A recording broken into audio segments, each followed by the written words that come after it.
All right, welcome into the Hoist the Colors podcast, the Bucks on the Pond podcast. It is Sunday, May 12th. It's 9 o'clock. That means we're doing our thing here. It is our weekly podcast. Stephen Igo hosting the show. Jonathan Wagner is here, as is Scott Lohrbatcher.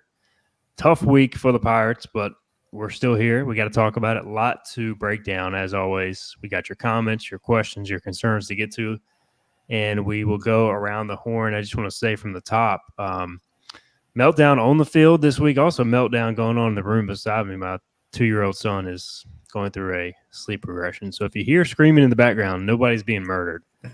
He is just refusing to sleep. He's very upset about how the Pirates played.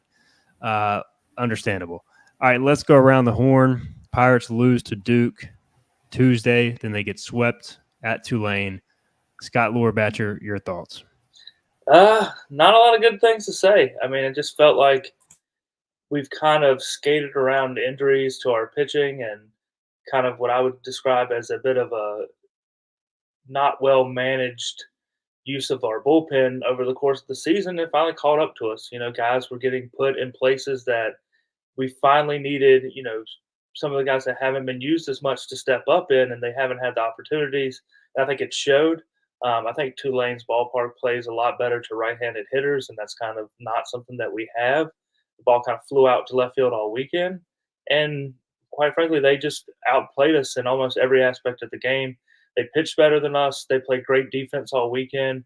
They hit the ball better than us all weekend. You saw the ball just flying off their bats. I mean, some of those home runs they hit were just absolute no doubters. And I think they maybe even managed better than us this weekend. And it's frustrating to have it happen this close to the end of the season where there's so little time to kind of get back to where we want it to be.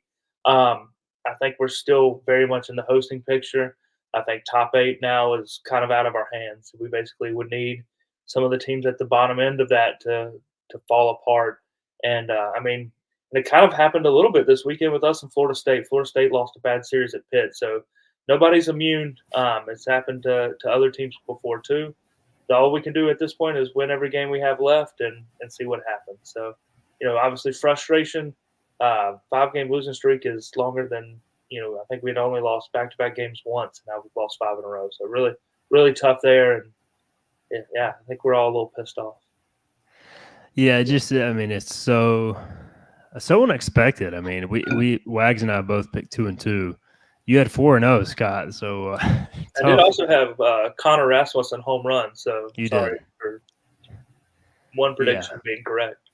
Connor Rasmussen looking like, I don't know, Chase Utley or Robinson Cano. We had Willie Mays in the left field dropping bombs, making home run robs or robbing Paul doubles. Goldschmidt at first base. Yeah, it was Marquette made some plays over there. It was pretty impressive. Yeah, I mean, you got to credit Tulane for just being, probably their best weekend of the year, and it just exacerbated ECU's issues. Wags, your thoughts on the weekend that was? Yeah, it was frustrating is the best way to put it. And I think this week as a whole was a little bit of a roller coaster because I think on Tuesday, and I mentioned this, on the show on Wednesday, but I came out of the Duke game feeling pretty good. You lose a tight game, the offense didn't play well, but the pitching that was available, which is not your top guys, they really did well against one of the best lineups in the country. And then I thought it was kind of a reversal over the weekend. I don't think the pitching was good enough. I don't think the defense was consistently good enough, and the offense definitely wasn't good enough consistently. And I think he got outcoached.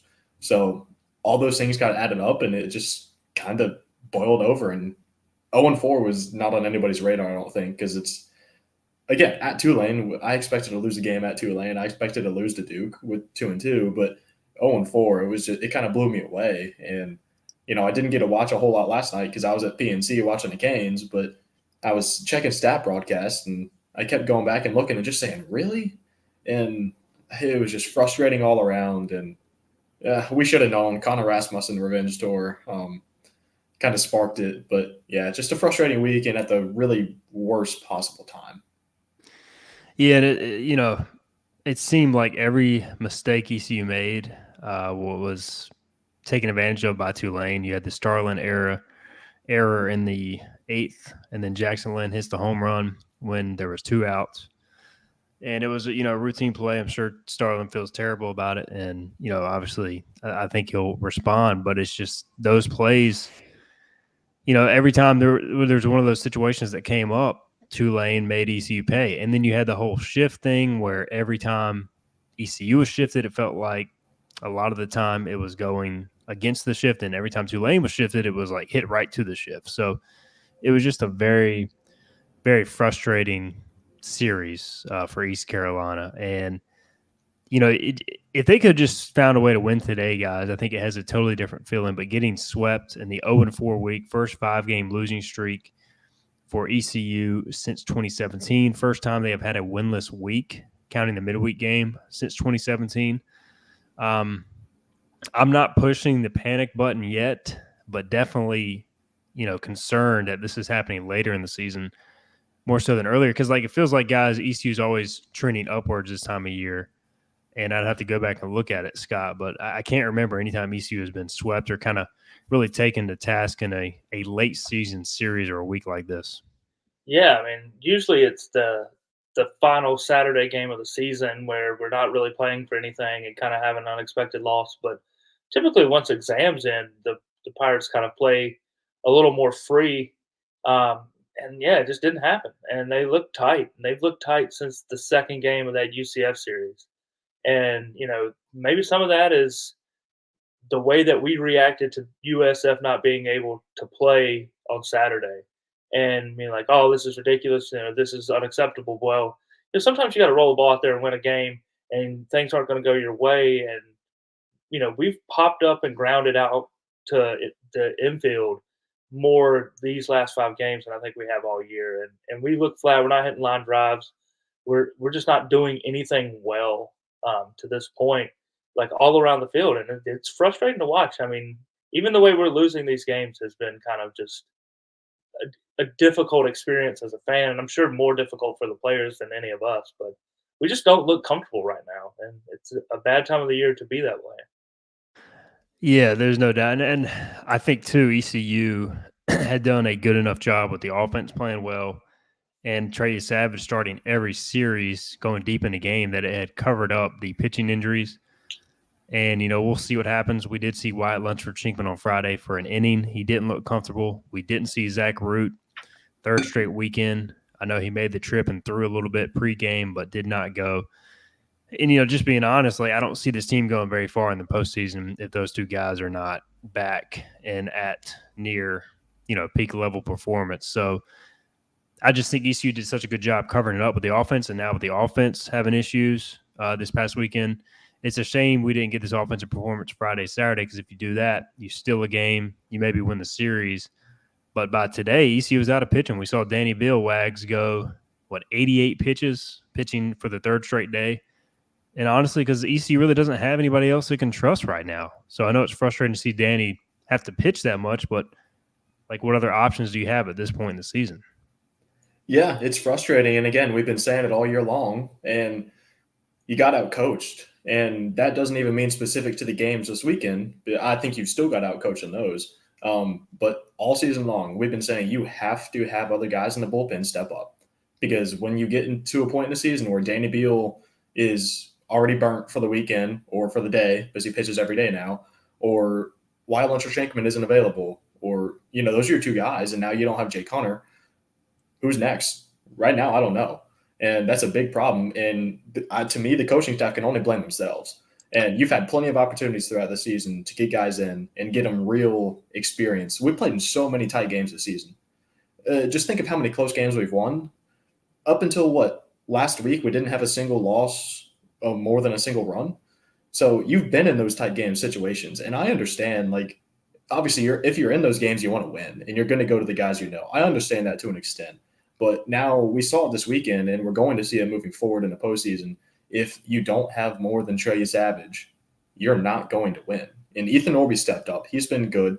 But outside of that, the whole pitching staff is a question mark. And to me, you have Aaron Groller pitching 3 times this weekend and facing one batter the whole time. I don't think he's truly a lefty specialist type of guy. He's showing glimpses to where he can be good. Look at what he did against State. And so guys like that should be getting longer leashes. Jaden Winter, should be getting, longer leashes, just those types of guys. You have to see what you have.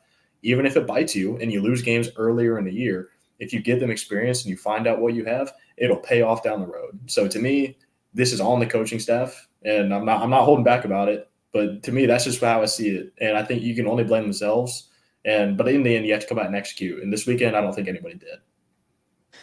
Yeah, I mean, I think the most frustrating thing is when they would use some of the same arms up, 5 to 7 runs. Like Wyatt throwing in the doubleheader, the second game, I still that one it frustrates you because that's the last time he pitched before this, and maybe it was already an issue. But if it was, with a big lead, why throw him in that second game? That was, I think ECU's still learning from that, or I hope they learn from that. I think they're still hurting from that.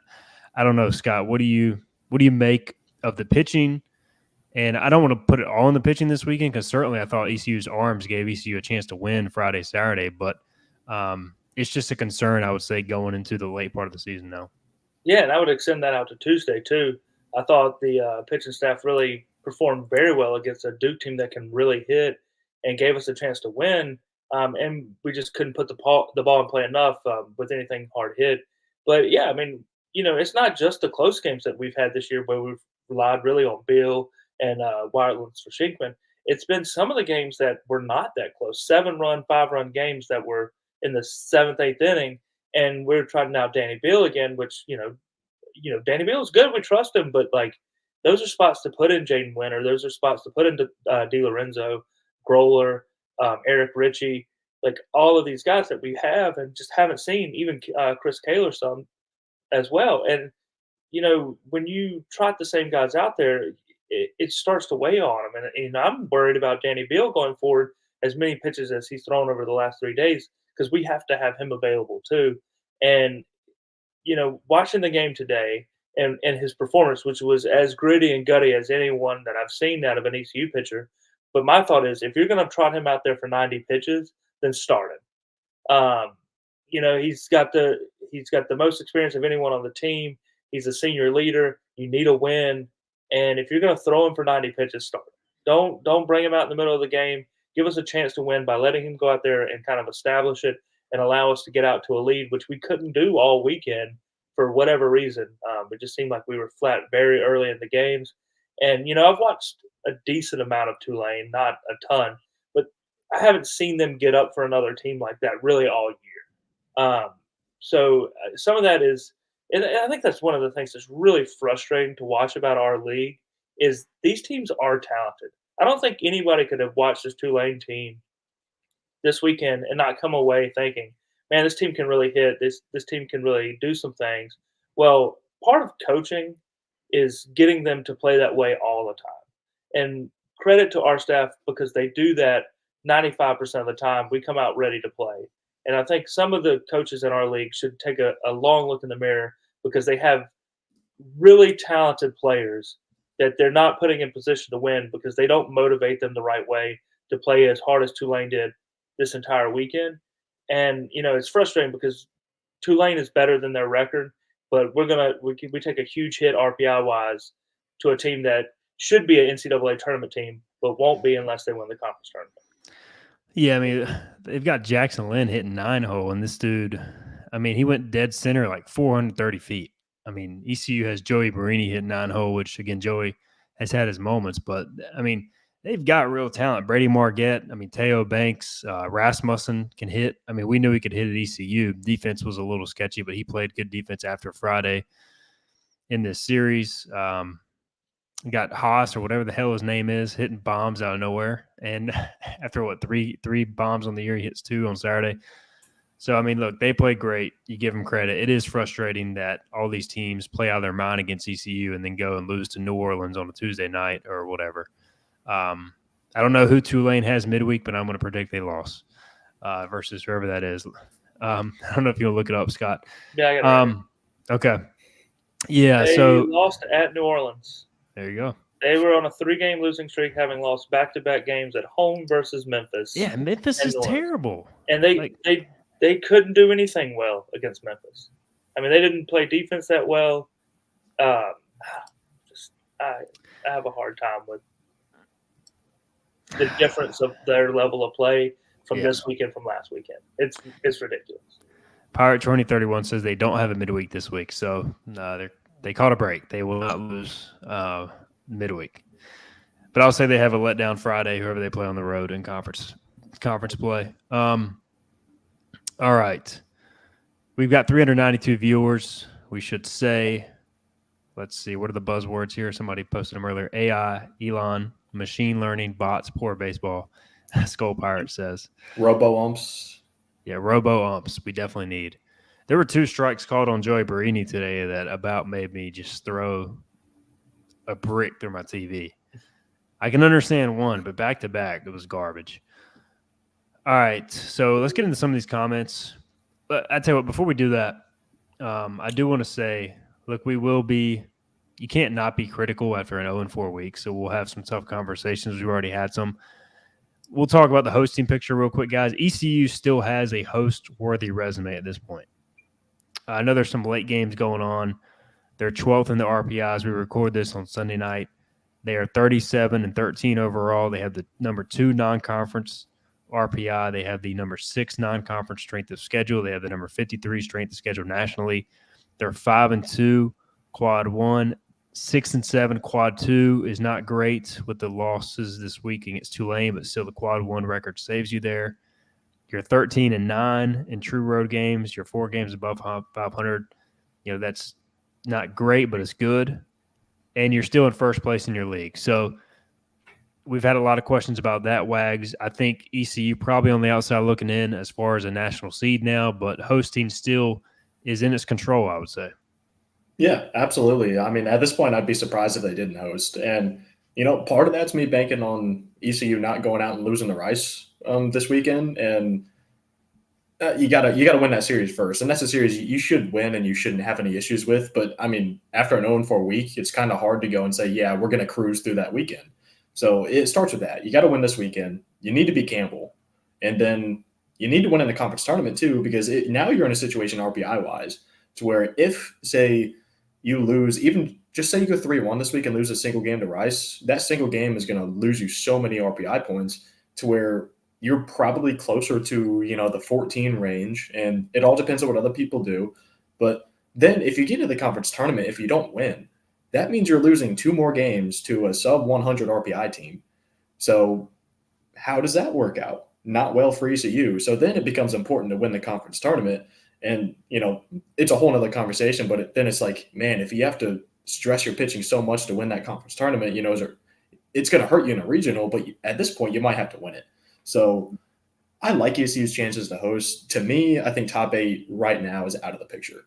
And I'm not saying you can't get back into it, but right now it's not going to happen. And to me, I think there's too many teams in front.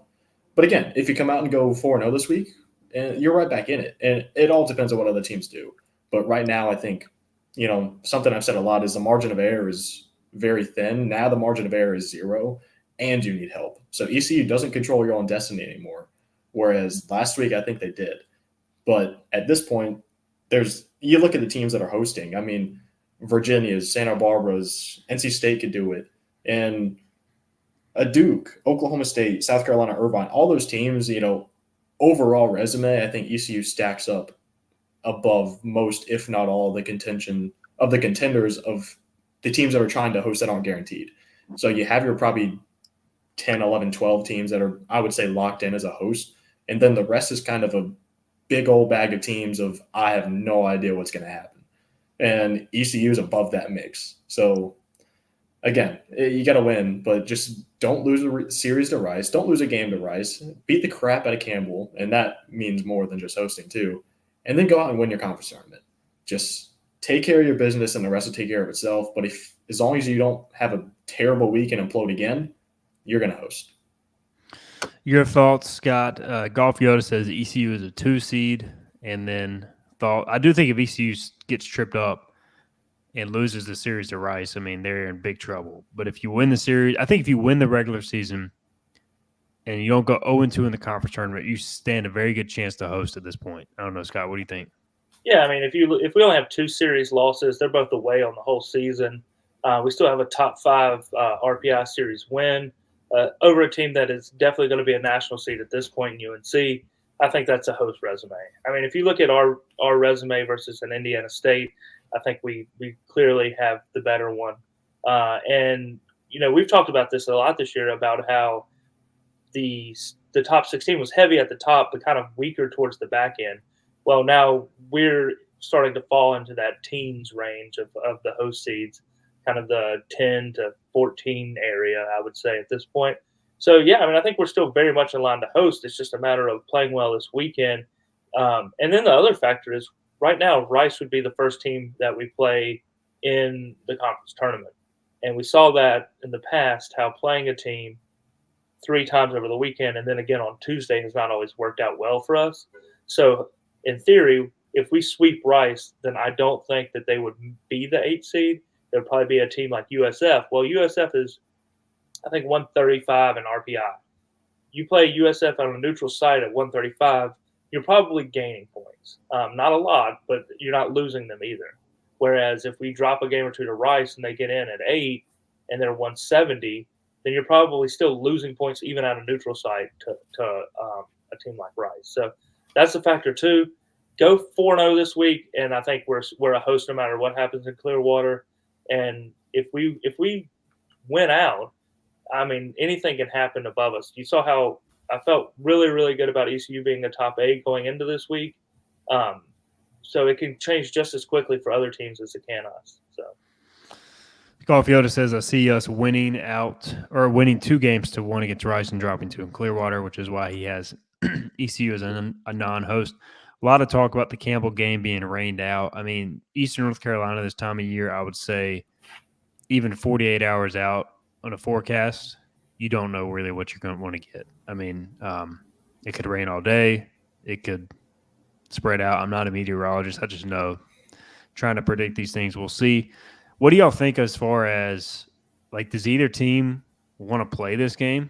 Because if there is a threat of rain, they could go ahead and bang it Monday. Campbell is in the CAA race just to try and make the tournament. I doubt they really want to even play it. ECU, Campbell is 84 in the RPI. Does it help at all to play this game, guys? Like 10 points, maybe. What do you think, Wags? No, absolutely not. Yeah. Unless, I say this just going back to the earlier point, like, if RPI wasn't in consideration, yeah, you play. And you pitch none of your guys. All guys who need experience. But again, we're past that point. So does ECU just not want to get out there and play, though, and, like, beat That's Campbell? what my thought would be. Yeah. Let's go get it out of our mouth against a team that you should get up for, that's beating you by 1 run 4 times in a row, that you need to shove it down their throats. And that's what they need right now. They need to beat the crap out of a good team. And Campbell is a good team, and they need to go out there and prove that this team is worthy of the ranking that has been given, and they can bounce back from some adversity. And I think I said on, like, Sunday morning of the USF series about how, like, well, ECU had rebounded against adversity this year.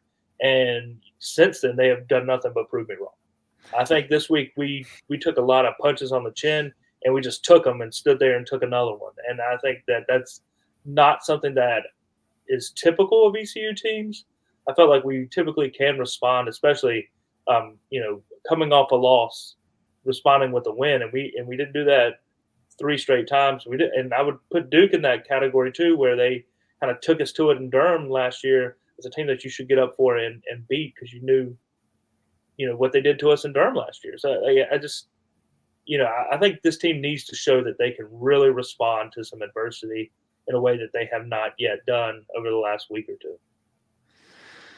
I want to hit on one point you said earlier, Scott, about, falling behind early in games. Like, ECU to me is the type of team, they play so much better when they get an early lead, because they can play their bunt / like, if I know they overcame a 5-run deficit today, but, like, they fell behind every game this week. It felt like, I think Friday they did get a 1-0 lead, but then they hit the home run, took the lead back. It just feels like ECU, if they don't get that 2 or 3 spot by the 2nd, 3rd inning, you're kind of stressing all game. So whatever they do offensively, they need to get back to that. I don't know. It was good to see the offense bounce back today, Wags, but I still feel like early in games we're not seeing maybe that same offense we saw a couple weeks ago. Yeah, I agree, and I think it's kind of something we have talked about all year. I think, and I still don't think we've seen this lineup 1 through 9 be at its absolute best. I think we've been close, and I think that close was just a couple weeks ago when Joey Barini was on his tear. But now the top isn't really producing all that much, and they had a good game today for the most part. But from 1 through 4, your Riley Johnson, Carter Cunningham, Starling, and JC, however you want to put that order now. And then the bottom with however you want to put that order, it hasn't matched up. It's either the bottom or it's the top. It's not just mixed match guys doing it at once, but it's either the top is at its best or the bottom is at its best. And there is no in between, it feels like. And I don't know. It's, I've been waiting to say this, but if you put out a lineup with Luke Nowak hitting 5th, it's just wrong. I'm sorry. No offense to Luke Nowak. Wags is on the heater tonight. But he's hitting 208 on the season. He was hitting in the 100s until like last week. And he hasn't started in so long. And then he starts and he comes and he plays the 5-hole. I understand that, Riley couldn't swing today and he wasn't in a lineup. And, that really sucks. Just first of all, that really stinks because what if Riley Johnson has given to this team and how much he gives to this team. But, I understand that you're in a position where Nowak might have to play or, whoever might have to play. But you got to pick your spots. And Luke Nowak hitting 5th is not your spot. And we saw it. You had a big situation, runners on base, and Nowak struck out. And again, I'm not trying to drag on Luke Nowak. I think it's bad coaching, and I think he got outcoached this weekend, and I think that's a big reason.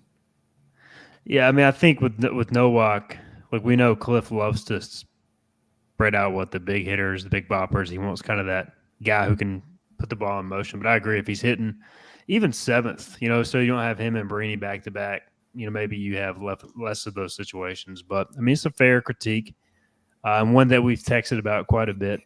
Pirate 247 says, surely we see Root versus Rice. I mean, I don't know at this point, guys.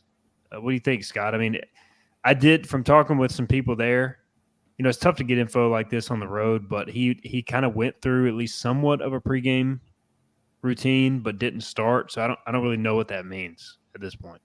Yeah, I mean, I would also make the argument if he's ready and available, pitching him versus Campbell and then the first Tuesday of the conference tournament kind of makes a lot of sense too because you need to win those games just as much. But, I mean, I don't know. I feel like we haven't gotten a ton of information, and I don't expect we will, about Root. Even Shinkman, I mean, he pitched, what did he throw, 10 pitches? 9 pitches. Yeah, and then we didn't see him again. So, I don't know if he he's had, all the way back stuff available. on his arm today in the dugout. Yeah. So I would be surprised if we put him out there before he was completely 100% available. And then the other issue is, I would know Wags talked about this, but if you don't have him for Rice and you don't have him for the conference tournament, or he's limited in both, it's going to be really hard to have him go out there and throw 80, 100 pitches in the opener of a regional. And that's kind of what we need him for. And this team without Zach Root is, I think, going to be hard-pressed to win a regional. 100%. Yeah, I mean, I agree for sure. Hey, we did see Colby Wallace warming up in the, 10th inning today, guys? So We're getting closer to Colby Wallace's first pitching appearance, Wags. I think if the Campbell game happens, we see him Tuesday. Yeah, I think that's probably a fair assessment. Maybe he'll start. Maybe Charlie Hodges will start. Maybe we'll see both of them. Real dynamic pitching duo. We haven't seen enough. I mean, hey, Hodges, what is he? He's running a pretty high K/9 rate, I feel like. I don't think he's looked terrible. 3 appearances. Oh, moves a ton. Yeah. Does really well. And Colby was a dog in high school, so he can pitch. Donnie Run Past Kirkpatrick says Wags has been extra spicy since he stopped stealing McDonald's Wi-Fi and stopped freezing all the time. You're bringing the hot takes, Wags. I enjoy it. Yeah, I guess that's what a known for a week does to you. But let's not start talking about my internet. We're doing good right now, but I know we just jinxed it, so I know who I'm blaming. Kaysen Romeli says we will not lose a game till the Sunday game in our regional in Greenville, then win Monday. So Kaysen, bold, trust the process. He said he's not worried. And maybe he's got some inside intel. You never know. He's rolling with the Pirates through the rest of the way. How many straight wins would that be? At least 3, and then 4 in the conference tournament, and then 11. Okay. So Kaysen is on it. All right. I'm scrolling back trying to get to all of these comments, guys. So I'm stalling, trying to act like I'm talking about something. All right, ECU Pirate Nation says today felt a lot better, even though we lost versus the 4 games before today. I mean, it was good to see the response, guys. Like I'll be honest, when they fell behind 5-0, I thought it was. We all thought it was looking at like a run rule, Scott. So they did. I mean, I do think you talked about responding today. I felt like they truly did respond. Like even from the first pitch of the game or the first bat of the game, like Carter stung that ball. I know it was an out. Another ridiculous catch, by the way. But I just felt like they were much more locked in today. Yeah, and not being able to finish it off was really tough. And I think it just, I mean, maybe that's kind of why I didn't feel like it as much towards the end. Is just we get up 9-7, and then give up just an absolute rocket to even the game back up. And then in the 10th, we could have easily been 2 doubles to start that inning, and they turn into 2 outs. And they're just such like take the wind out of yourselves plays that have happened to us going back to that Sunday game against USF where they're diving all over the field too, making plays that they hadn't typically, made all season. So, it is good that the offense came out and hit the ball today, but it's also Sunday pitching versus Tulane. You kind of do expect them to score 9 or 10 runs. The frustrating part is giving those runs back to them. No doubt. And 2 unearned runs hurts in that 8th inning because of the error, especially with Willie Mays getting an extra at bat. All right. Sarah Sanders says, keep the faith. We've thought before we wouldn't be a national seed and ended up being one. Look, I've said it before. We will go to Omaha on the road. Bring it on. Those are 2 contradictory statements. That is true. Richard Diaz says, hey, great pod, boys. Keep it up. Well, thanks, Richard. He also says, wrap it up, J-Wags. Don't drag it out like the Hurricanes. Yeah, Richard's just waiting for us to wrap up, so I'll hop on PlayStation with him. But he's how'd your Knicks do today, Richard? Ooh. What was the final score of that game? A lot to a little, last I checked. Johnny Robertson says, on a positive note, the top 4 spots in the lineup batted .429 with 15 runs and 15 RBIs. So is this for the whole week, Johnny, or the series? It was good to see JC, hit the ball with some authority today. I thought he can kind of go in waves with his power, so maybe we're about to see a JC power surge. Leighton says, let's talk about Eric Ritchie. Even though he didn't pitch a lot of innings, he got us out of a big jam. I will say the one positive of this situation is guys like Ritchie, and I know Jaden Winter has given up some home runs, but like I think you are at least starting to find a few guys who can go get you 3 outs in a regional or an out in a key spot. Jaden Winter, both those guys escape huge jams at times, Scott. So I think maybe the ECU is finding something there. Yeah, but I mean, these are guys that they should have found against Ryder and Columbia and yes, some of these other games that we played way earlier in the season. And like philosophically, I always like relief pitchers that go get 3 outs. Like I think it works better for relievers to go out there and know I need to give 100%, and I'm going to start my inning with a clean inning. And I just the way that the bullpen is managed at times is like we're finding these guys out now, and we have 4 games left of the regular season, a conference tournament, and then hopefully a long postseason. You're 50 games in, and we're still finding guys because we've had to rely on 3 guys entirely too much to this point. And so while it's great to find them now, it is frustrating that we've waited this long to give them an opportunity when they're clearly capable and could have shown it way earlier in the year. All right, Meredith Whitehead says, what about Drew Bryan, Chandler Williford, Castillo? Is there a Castillo on the ECU baseball roster that I'm unaware of? La Piedra. Add him to the roster. The Rock. We will go to Omaha if we had Luis Castillo. Luis Castillo has joined the ECU postseason roster. Corey Costello took a big jump. Well, I guess that is what he meant, or she meant. Drew Bryan is out right now, from my understanding, with a medical issue. Chandler Williford, I don't even know if he's on the active roster. and Corey Costello has thrown in the bullpen but has had trouble with command. I would say if you're not pitching now, given the struggles, like when are you going to pitch? Would be my question, Wags. I don't know. Outside of Colby Wallace, just because he's been playing some position. He's been playing a lot of position player stuff all year. So, like, I think there's a valid argument why he hasn't pitched maybe, or why he could be getting better to pitch because he's been able to spend more time on that recently. But, like, ECU is what it is at this point on the mound.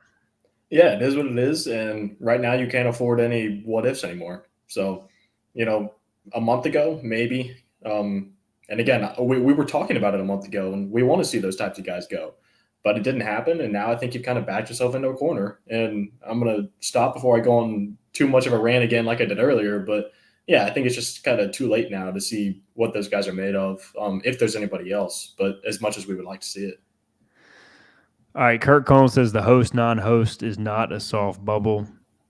He says NC State finishes up with a red-hot Wake Forest team. Duke finishes up with a hot Carolina team. South Carolina finishes up with Tennessee. I guess it's kind of a double-edged sword because these guys can play their way even more cemented in the hosting if they win these series. And, Wake and Duke so Wake State and Duke are all on the hosting bubble at this point, right? I don't think that Wake is. I think they're very much in. I think Wake's top 8 right now. Yeah. Maybe that's a little bold, but I think I've been a little higher on Wake in the hosting discussion over D1 of Baseball America. In mine, I had Wake Forest as I think 10, 11 last week, and they're definitely going to be in my top 8 tomorrow. So yeah, they're they ninth swept in RPI, 15 and 12 in the ACC now. Just took a swept Clemson. So I mean, that's a top 8 for me, I would say. So they were 50 or they were 12 and 12 in the ACC before sweeping them. So that's a huge sweep, just to make that surge, because usually they don't let teams right around 500 be a top 8, but that sweep is huge. Now they could get swept at NC State. I think if NC State sweeps Wake, then they're a top 8. I mean, I think they have that resume now. Which is it's crazy, but they would be 18 and 11 in the ACC if they swept it. So with a series win at Clemson, at Virginia, I think their series at Wake is at Wake, but maybe I'm wrong. So they also beat UNC in a series. So and Duke. I mean, I think State has definitely the resume. They just didn't play well midweeks. And it is at Wake, yes. Yeah, so if they win a series at Wake, I mean, I'm sorry, it's in Raleigh. Oh, okay. Well, even then, a series win versus Wake plus a good ACC tournament, NC State could play their way into the top 8 because they're not going to be 8 SEC teams in the top 8, and somebody's going to have to take some of those spots. State has a weird resume. They're 9 and 11 quad 1, 3 and 5 quad 2, because it feels like they've either won a huge series or been swept, and have struggled in midweek. So that is a huge series for them. If they win it, they could be kind of in that mix. And where do y'all think ECU falls in the top 25 tomorrow? Have y'all been able to look ahead? We've gotten a lot of questions on that as far as what ECU drops to. Wags, I think you kind of put together a preliminary list earlier. Yeah, I published my top 25 predictions for On 3 right before we went on, and it was kind of a chaotic week. Right in that range where ECU was, that 5 to 8-ish range. A lot of teams lost, and a lot of teams right outside the top 10, didn't do well. So I have them at 13. I have them behind teams like Mississippi State, jumping them. No, I'm looking at the wrong thing, actually. But I still have them at 13. I had Irvine jumping them. But Duke and Florida State, I only had them dropping 2 spots just because who else are you going to put in front of them? And Clemson, A&M, both staying top 10 because the same thing. And I don't know. I think ECU is going to be in a range with Irvine, Duke, Oklahoma, Mississippi State, NC State. I think that kind of range of 5 or so teams is going to be where they fall. So I could see anywhere from 12 to 15. It just depends. Recency bias will play a role. It will, I'm sure. But I think that's a sweet spot. I think 13 is probably where it ends up being. My question to you, Scott, is like I just feel like the guys that D1 baseball, not that I blame them, don't watch any American or ECU. So they're just checking the box score. So like, are they factoring in Root, Shinkman, this stuff? Or are they just looking at the scores and being like, oh, okay, ECU got swept by a bad Tulane team. Here's why. Or let's move them down a certain amount. Like, is there any true evaluation, or are they just looking at the record, box score, all that? There are times where that is to our benefit, but they definitely don't watch our games. You can tell they don't watch our games. And I think I actually asked Aaron Fitt if there was any context about moving ECU up or down based off of availability of their players, and he said that there was not this previous week. So if there wasn't last week, they didn't watch any of our Tulane series, and they don't know.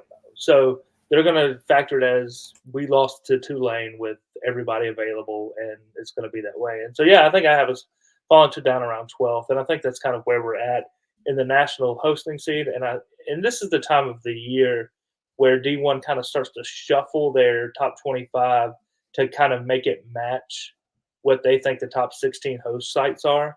And I think that's why you'll see Georgia take a huge leap up. I think that's why you'll see a team like Wake Forest move up a ton.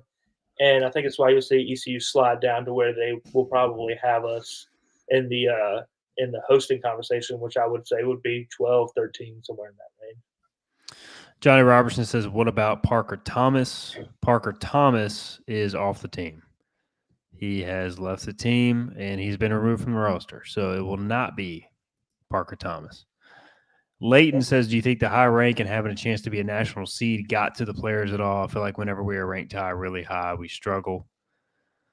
I don't know. I mean, I feel like ECU baseball has had expectations for 5 to 6 years now. We've been ranked all year. Yeah, I think they just played bad. I mean, Tulane played great. I don't know. Maybe I'm wrong. Thoughts? Wags, you're muted. I really think it's simple enough. You just didn't play good baseball. You didn't coach good baseball. And I think that's what it comes down to. You didn't hit well. You didn't pitch well consistently enough. You didn't defend well. And you got outcoached. I think that's what it comes down to. Could it? Maybe. I don't know. But I also feel like if Cliff got a whiff of guys caring about that kind of stuff, they maybe wouldn't be on the field. Yeah, I mean, look, the easy thing to do is to say, like, ECU got caught up in the hype. ECU, was comfortable. ECU was, thought the league was too easy, blah, blah, blah, blah, blah, overlooked their opponent, didn't want it as much as Tulane. They just got outplayed, man. Like, baseball is baseball. Sometimes you get out-executed. ECU made big mistakes. Tulane played great. It was a shitty week. Yeah, I mean, emotionally, Tulane had everything to play for. I mean, it's senior night, senior weekend. It's the last games they'll play at their home stadium. They're playing for Connor, who probably feels pretty slighted by the ECU staff to not have gotten a chance. We've been ranked in the top 10 for weeks and played well as a top 10 ranked team. And I don't think that has anything to do with it. I think we just didn't perform to our best. I think we kind of, thought – I don't know if we thought it was going to be easy down there, but it certainly wasn't. And we just looked bad. We're popping the ball up too much, hitting too many ground balls, leaving pitches over the middle of the plate. That ball that Danny Bill gave a home run on was right down the middle as a fastball to a guy who was just done nothing but crush fastballs all weekend. I mean, and it's just a general lack of execution that I don't think has to do with our rank as much as it has to do with just not playing well.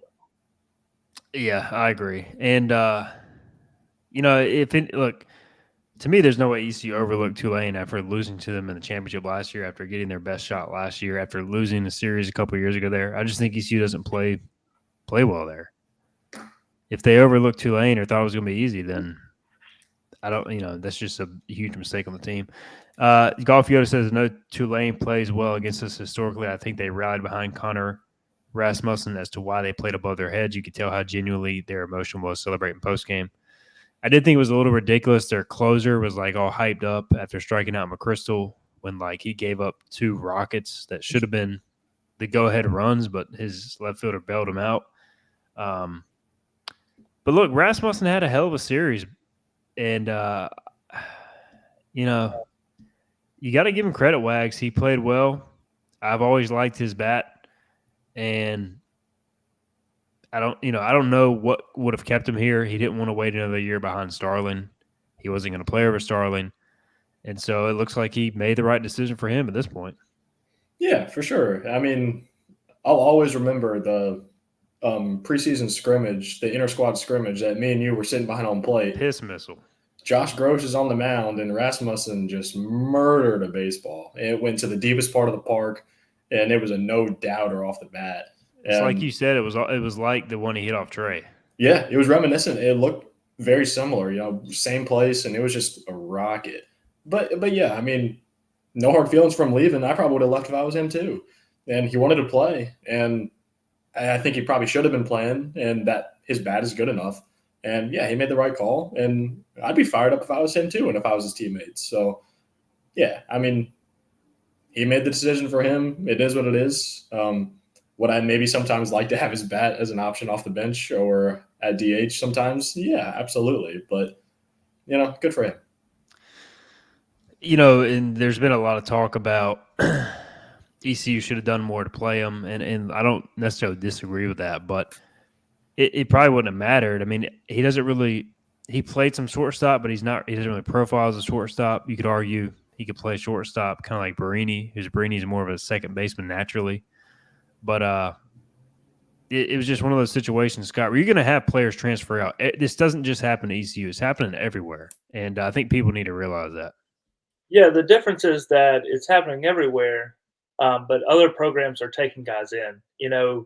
You look at who really hurt us this weekend. It was Tuft, who transferred into Tulane. It was from UVA. It was Haas, who transferred in from Cal Poly. And it was Rasmussen, who transferred in from here. And in the Duke series, their bullpen is littered with guys that were in the Ivy League last year and other places as well. Last year in the Virginia Regional, that game we lost the second game of the regional. We lost to the kid from Coastal that pitched really well against us the year before. So, to me, you see these programs that are successful with transfers, and I know it's a culture thing, but there's guys with good culture, with good work ethic that try hard and do their best that are in the transfer portal. It's not just guys that are me. Sometimes you're a guy like Rasmussen who wasn't going to get a shot to play this year. I think we could all agree with that. I think going into last season, I thought Rasmussen could be a guy that ended up being our starting shortstop by the end of the year, and it didn't happen. And now he's playing every day at Tulane, so good for him. Maybe he'll get, if he keeps playing this way, he'll get drafted. He'll have a chance to play professionally. So, there's guys in the portal, and we have not taken one in a long time that has really been a huge factor. We have in the past guys like Ben Newton, Connor Litton, that were kind of 1 year, 2 year guys. Obviously, Carter Cunningham was a guy that transferred here as well from JUCO. But there are players in the portal with good work ethic, and it frustrates me that we just completely ignore it as a tool to fill the gaps that we have within this roster. I think in bullpen arms, a Sunday arm would have been really big to get out of the portal this year, especially now that you see the injuries to Root and Shinkman that could have maybe filled in that role. Yeah, and I mean, it's one of those things too, covering football. There's a lot of freshmen and, recruiting freshmen have value, but there's a lot of freshmen that aren't playing this year that have already left the team. Maybe some that will get cut or whatever as you get over scholarship roster limit. So bring in more than just a few transfers. Like they brought in Kaler, they brought in Brian, and they brought in Groller. I mean, at this point, Brian's dealt with medical stuff. Kaler has been up and down, to say the least. And Groller's, I would say Groller's been a positive addition. Williford was a walk-on transfer. I don't think you were expecting a bunch from him, but, why not double the amount and try to, hedge your bet a little bit? You're not going to hit on all of them, but if you get a guy with some experience, and I think now maybe that you have the 23 club, let's look at spending some of that money on the transfers and not just giving it to the returners. I know that that's what Cliff Godwin wants to do, but, you got to be able to add impact transfers at some point, especially like a guy from the right side who can drop bombs. And I think that's the thing too. You know, we talk about filling in the roster with those transfers. You know, again, Groller's been a positive addition, but the rest of it was it was Drew Bryan, it was Chaz Myers, it was those kinds of guys. And again, those guys are solid depth pieces, and you want to have them down the stretch. But I think it's time to go get an impact player, go get a true someone who's done it and it's tough because where are you going to get the guys from? And the money is a part of it now, which is unfortunate. But yeah, I think if you go get a true starter, someone who's done it at an elite level at maybe a better league, or get a true power hitter, someone who's going to come in and play in your lineup every day. You don't have to tell him in the portal, you're guaranteed a starting spot. But you can also look at what he's done and tell him you're going to have to come earn it. But you have a chance and give him the chance. I think that's a big part of it too. ECU has a tremendous baseball program. I think we all agree on that. We're just looking at, how do you continue to move the thing forward? And as college sports change, you have to always be willing to adapt. And it's all about finding the right balance, in my opinion. You just have to do what it takes, and you can't build the program entirely through the portal. But, you have to look in that direction because that's where college sports are going. And it's bleeding more into baseball every year, just from covering recruiting and all that. So we'll see if the philosophy changes at all this offseason with East Carolina. All right, Ronnie Head says, what is the status of Zach and Shank? First off, Zach is CH and is Shank. We don't know, Ronnie. We don't know Ronnie Head. At this point, we know Root was on the trip and that he threw a little bit in the bullpen but did not go. And then we know Shink threw Friday. We'll have Cliff Godwin on 94.3 The Game tomorrow. I think our interview is scheduled for 11. I'll ask him. Don't know what I'll get, but we'll talk to him then. Baseball is super individual. Skull says you can definitely build a portal team that wins. LSU won a national championship. Now, LSU probably also has millions of dollars to spend. And they're, you have teams that are going to be inconsistent that way, but you can also win big. So, again, it's about finding the right balance. All right, let's talk about Cliff Godwin's ejection. You were wearing an apropos shirt, Scott Lorbatcher, with Lou Piniella throwing a base. So, did we get any clarification on what this was for? I think there was a loose ball on the field, and then the pitch clock didn't reset, and we got a strike added, was what it seemed Dixon like. Williams. So, it was for Dixon Williams because the scoreboard had 1-1, and he got rung up on a curveball that was down and in. He had a check swing and swung and missed. And when the umpire rung him up, the fantastic announcing crew that Tulane has was as confused as anybody. And then they took until I think halfway through the game today to provide any context for it. But I think that's what happened. And then that spilled over towards the middle innings, and Cliff was not happy. This is a second straight game that has been affected by a pitch clock violation that has gone against us. So I think that's another thing. Let's go back to the drawing board and adjust how we're getting these calls in. Maybe we're doing too many calls if, these are becoming a problem. And if it's a 1-1 count late in the game, maybe that's not the time to be putting in, some of these calls that may or may not have been even a factor into the actual at bat. So, we didn't get a lot of great information out of the Tulane broadcast all weekend. They were terrible at most times, but I think that's what happened. It's good to see Cliff fired up.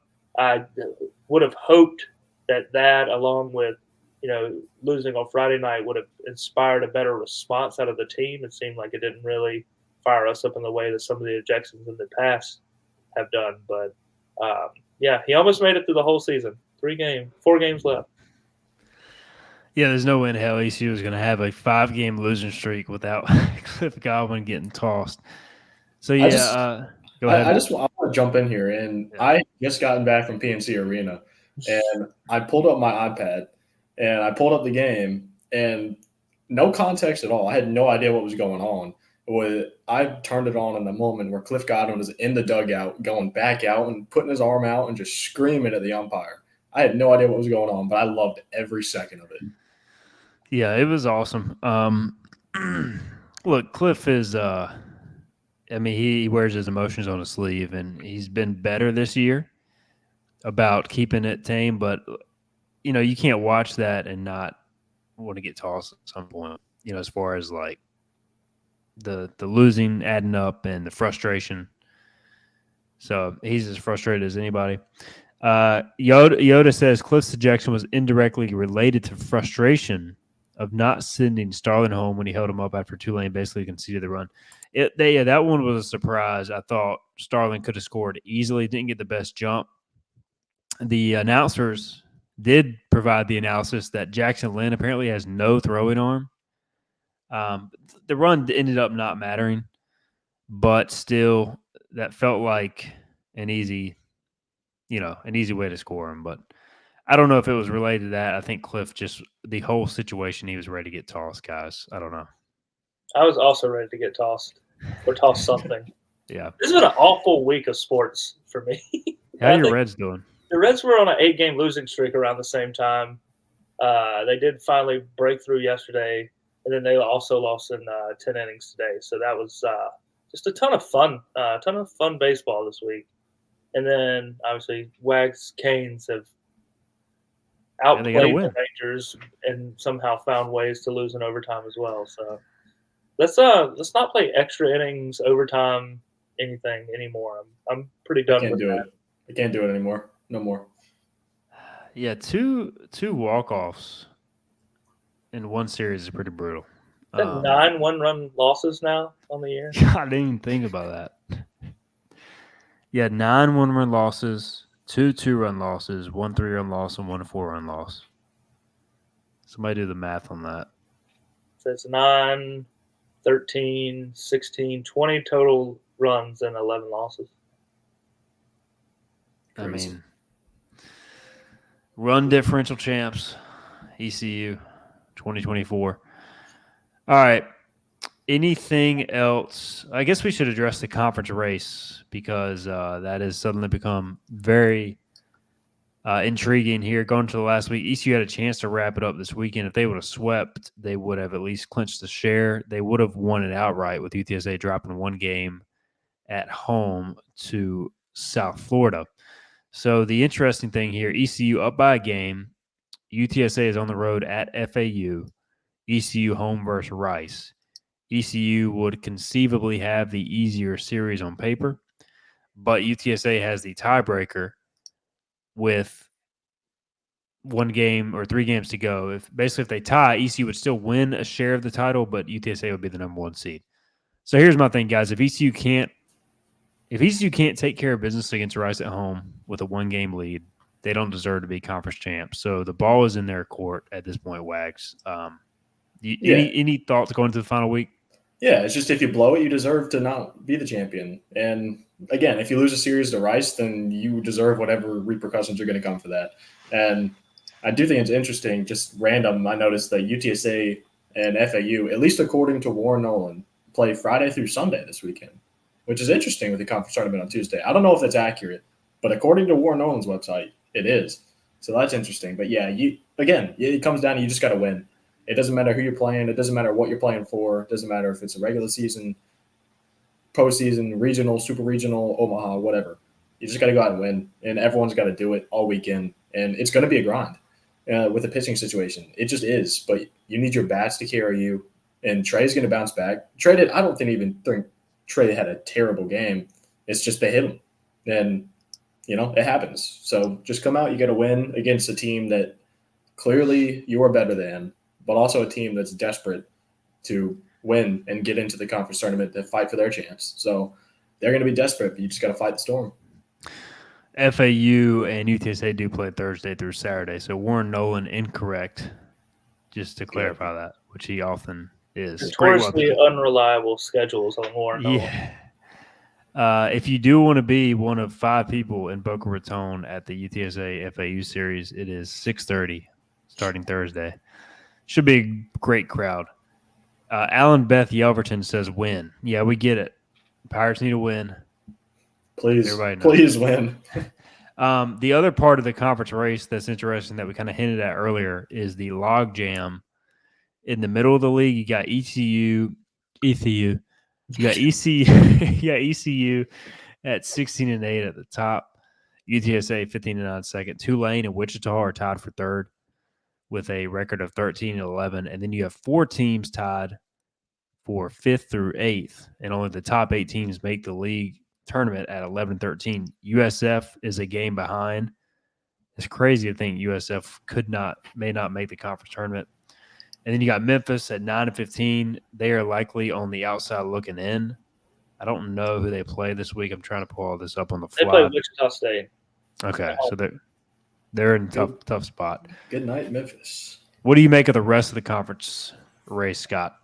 Yeah, I mean, you look at Charlotte. They get Tulane at home this weekend. If they don't find a way to win at least one game, then they could be at home as well too, because it's only the top 8 that make the tournament.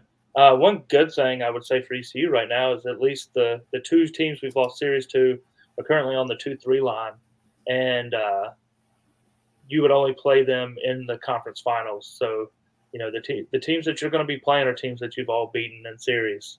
And I think the other factor is we do kind of want South Florida or Charlotte finishing in that 8th spot, so that first game is a little bit more valuable for the for RPI purposes. Then 4-5, you have Wichita and you have FAU right now. Not a huge – well, Wichita's 1-9, so they would – potentially you could go through, if Tulane keeps winning, playing a 120 RPI Charlotte, a 110, maybe 100 RPI Wichita State, and then if you get Tulane in the final – if they keep winning, they may be in the 80s in RPI. Those are all probably positive RPI results. There's no guaranteed negative losses in there, so that is a factor going forward. And if we sweep Rice, then I don't think they make the conference tournament. So they do have to pitch their pitchers this week, so it's not a situation where they can hold out, a stud or their Friday guy to pitch them on Tuesday. It is a short turnaround with the Thursday series. Adam McMahon says, will Trey pitch Thursday this week or will they hold him till Friday? I'd be surprised if he does not go Thursday. I think they'll try to get him on a pitch count, but if he goes Thursday, that would ideally also line him up for Thursday in the conference tournament if you win the first game on that Tuesday, because you get Wednesday off if you do that. Any thoughts on the rest of the conference race, Wags, before we get into our weekly predictions at this point? Like, it just seems like a jumbled mess, really, outside of most likely Memphis is going to be at home. Yeah, I mean, I think it's interesting, 10 teams, the top 8 make it, and I think only 2 teams are clinched right now, us and UTSA, and anyone else can make it. And I think – so it's wide open. So it's fun to look at, but in the end, yeah, I think – Scott pretty much nailed it on the head. I would love if Charlotte or South Florida end up in that 8 seed. It'd be very ideal for us. Again, RPI opportunities are gone now, so you got to make the best of what you do have left. And yeah, that'd be nice and be able to start off. And obviously, you want to win that game. And yeah, just you need all the help you can get. So just win, baby. Brandon Nimmo just walked off the Atlanta Braves. So, tough day if you're a Braves and Pirates fan. Lost. I had $10 on the Braves. Scott is now homeless. I'm on a whatever the opposite of a heater is where I'm at right now. Oh, man. Tough week for the boys. Golf Yoda says, my attempt to be a cockeyed optimist. Getting these losses out of our system, assuming we can get Root and Shink returns to form, we could get on a heater. The sky's the limit. I mean, my thing is, too, I'm not giving up on this team at all. Like, there's a lot that has to happen for ECU to reach its potential in the postseason, but, like, this can still be a very good postseason baseball team. A lot of it does depend on Shinkman and Root, and we don't have enough information at this point to really know, guys, but, like, one bad week does not take away what this team is capable of doing, I would say. It's just it does raise red flags at this point. So we will I tell you what, let's move into our weekly picks. And again, Scott had 4-0 last week. Shows you how much of a ice cold streak he is on. We had 2-2. We were 2 off, sadly, me and Wags. And Wags did hit his bold prediction. Remind everybody of your great pick. The great Charlie Hodges made an appearance, and he did so on Tuesday. And that was it. Finally. Punched out the only batter he faced, right? Yeah. I think so, at least. To end an inning, I'm pretty sure. Mm-hmm. You had 5 extra base hits for Jacob Starlin, Scott? Yeah. And he had 1, and it wasn't really – it should not have been counted as an extra base hit. He advanced on a throw. Tulane's scoring was as good as their broadcasting. I think I had Jaden Winter would enter and get a win, and he had opportunities and honestly pitched pretty well. It just didn't work out. So, selfishly not a terrible pick, but didn't work out, so can't count it in the win column. All right, so what we'll do, guys, with weather in the forecast is we will make a 3-game week prediction and a 4-game week prediction. So we'll go one by one, and then we'll go back around the horn for a bowl prediction. So let's start with weekly predictions. We'll start with if they play 4 games, and then you guys can give if there's just the weekend series against Rice. So we'll start with Wags. Yeah. This week, I really have no idea what to do. And I'm going to say you bounce back against Campbell and you win that game. And right now, Campbell's a team you should beat. And right now, this team needs to win those types of games. Big for confidence going into the last week into the regular season. So I think you're going to win against Campbell. I think it's going to be a high-scoring game. And then against Rice, I'm going to say 2-1. And that's simply because pitching uncertainty. I could be wrong, and Root comes in and pitches, and you go 3-0, and it's a 4-0 week. But just since I don't know, I'm going to say 3-1 week, and that does not change if we do not play against Campbell. So the weekend, I'm still going to go 2-1 just due to uncertainty with the pitching staff. Scott? I'll go 2-2. I just don't like the way we're playing right now. And I think not having Shink and not having Root available just raises too many red flags. Unless we start hitting line drives again all of a sudden on Tuesday night, then I just don't see a way. I think Campbell is going to come in and they're going to hit the ball well, and they always do that when they play us. They did it against UNC, they did it against Duke in midweeks, and they went 1-1 in those games. They're looking to play those 10, 12 run games. They want to beat you 14-10, and if we're not ready to play and we're not hitting the ball out of the ballpark, we're not going to beat them. And right now I don't have a ton of confidence in that. So I'll go 2-2. If we don't play the Campbell game, I'll still go 2-1. I think we wrap up the American on Saturday night. UTSA, not a great road team typically, so I think they struggle against FAU. We'll have won the league, and I've seen us win the league and then just kind of relax on our laurels a little too much on that final Saturday game over the years. So that's where I'm at right now. I really hope to be wrong. I hope we can go 4-0 or 3-0 depending on the situation. But my confidence right now is shot for us to play hard and win. Down. Yeah, just sports stinks sometimes. I'm going to go with Pirates respond undefeated week, whether it's 3-0 or 4-0. I didn't know we were doing bowl predictions. Well, speaking of heaters, Wags is on one. He is the complete opposite of Scott. I guess the Hurricanes win got you confidence or something, Wags? Yeah, I guess so. I mean, if I'm a betting man, I don't know.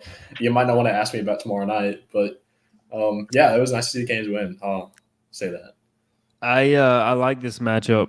Rice on the year batting .246 as a team. They don't hit for a lot of power, and they're just decent on the mound. And I think ECU got the bats going today. I think ECU is going to clean up against Rice, and I think they're going to win.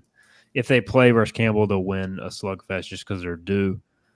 And they'll just find a way to win a 4-0 week to go into the postseason. So maybe I'm with Kaysen. I'm going to go 4-0 if they play undefeated either way, 3-0, 4-0, whatever. Give it to me. Pirates get 40 wins this week and win a conference title. All right, bold prediction. Who wants to start it off? I'm going to go bold. I'll start. I'm not afraid. I'm going really bold this week too. All right. So For me, and I really hope that Riley Johnson can play this week and swing. Got shaken up a little bit, but I don't know. He's not 100%. He hasn't been all year, but I think there might be a situation where they try to get him out of the game if they can. And I'm going to go someone who played today comes in and gets a hit. It would be their second hit of the season, and it's Nathan Chrisman. Very bold because he has 8 at-bats this season, 1 hit. But I do think it could be a spot this week, especially over the weekend, where hopefully you're able to get some guys off their feet. Again, that's a very big if right now. But if you're in a situation to where even one of those games you can afford to do that, I think you're going to jump at the opportunity, and Chrisman's going to be one of those guys that plays. And, yeah, I don't have anything other than that to base it off of, but I just feel like he's going to get a hit. So I'm going to go with my gut. All right, Scott, what do you got? Bold prediction is Igo gets to meet Mariners legend Jose Cruz Jr. over the weekend. 1997 Mariner, Jose Cruz Jr. No, I'll go with Bristol Carter hits for the week-long cycle. I think he gets one out, gets a triple, double, a single throughout the course of the week, not in a single game. But I really like the way he's swinging the bat right now. He kind of got robbed of a double in Game 2 this week on that ball that he hit really hard towards first, and Margette dove and made a great play. But I think Bristol Carter is a big factor in ECU having success going forward, and I think does well this week.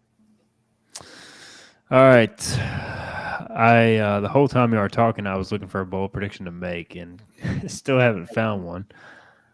How about this? ECU will play 4 games this week and make 1 error or less. Is that bold? Total?